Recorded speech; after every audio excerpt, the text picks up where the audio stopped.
At the time the arrest affidavit and warrant were filed with the state court yesterday, there were 8 victims identified, and I'll touch briefly now on the charges that were filed at the state level, as well as the possible sentences he faces if convicted on those charges.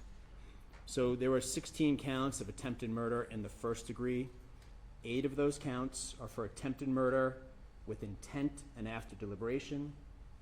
The other 8 counts are attempted murder with extreme indifference. So 16 counts total. If the defendant's convicted and those counts are running consecutive to one another, he would face a maximum of 384 years in state prison. He's also charged with 2 counts of use of an incendiary device. If convicted of those charges and they run consecutive, he would face a maximum sentence of 48 years.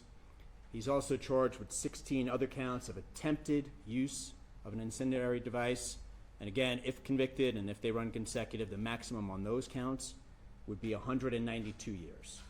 So 384 years on the attempted murder, 48 on the use of the Molotov cocktails, and then the attempted use would be 192 years. While at this time it appears the perpetrator acted alone, we do continue to investigate all possibilities and pursue all investigative leads. If we uncover evidence that others knew of this attack or supported the subject in this attack, rest assured that we will aggressively move to hold them accountable to the fullest extent of the law. Since the investigation began 24 hours ago, the FBI has conducted 44 witness interviews. We've executed search warrants on vehicles, property, and digital devices.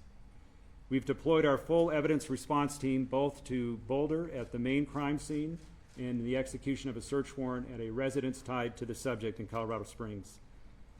Members of the ERT worked through the night to gather all evidence so that Pearl Street could swiftly be reopened this morning. We've deployed victim specialists to hospitals and assigned one to each and every victim that's been identified to date.